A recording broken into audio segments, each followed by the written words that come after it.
ninaitwa Askofu Dr. Zakayo Mkemwa wa huduma ya uponyaji na ukombozi Tanzania. Makao makuu ya huduma yetu yako Tabata, mtaa wa Genius. Nikutakie heri ya mwaka mpya. Tumeingia mwaka mwingine, heri ya mwaka.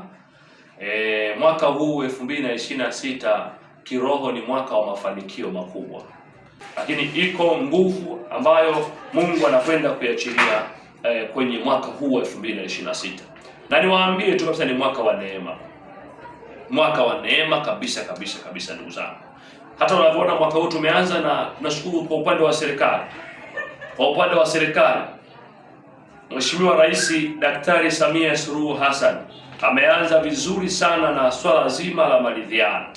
Mimi kama kiongozi wa dini nalifurahia sana kuona kwamba ni jambo zuri, ili sote tuijenge Tanzania kwa pamoja, na wachungaji, maaskofu, mapadri, viongozi, makasisi, viongozi wote, mashehe, sisi ndo mfano wa kuirejesha serikali kukaa sehemu moja. Sisi tusiwe sehemu ya fujo, tuwe ni sehemu ya kufanya serikali irudi kwa pamoja na kuweza kuboresha. Sasa wapi tunatakiwa tuboreshe? Katika maridhiano, aidha katika vyama vya siasa vyote, kwamba siasa imeisha, baada ya siasa kuna maisha mengine. Hivyo basi maridhiano ambayo yanaongozwa na Mheshimiwa Rais ni maridhiano mazuri. Tunataka Tanzania iwe na amani, iendelee kuwa na amani kama kilivyo kitovu cha amani duniani. Kwa hiyo niseme tu hayo kwamba upande wa maridhiano mimi naunga mkono hoja ya msingi. Lazima Tanzania wote tushikamane, tujenge na kuijenga nchi yetu na kuweza kuleta maendeleo.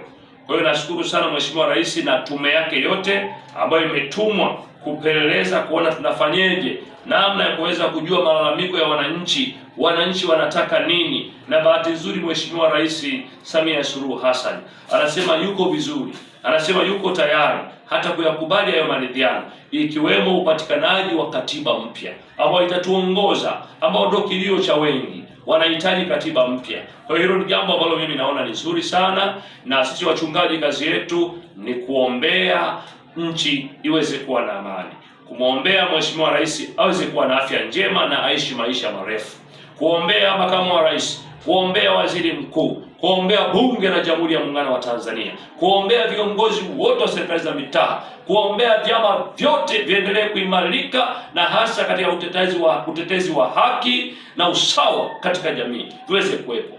Hayo ndio mambo ya msingi ambayo mimi nayaona ambayo 2026 yanakwenda kufanyika. Hivyo basi kama yanakwenda kufanyika, tuendelee maombi ya kuliombea taifa letu na kuombea viongozi wote. Kwa hiyo nimegusia hapa masuala mengi yanayohusianisha hasa kwenye changamoto za kitaifa. Ni hayo mambo ya katiba na mambo mengine.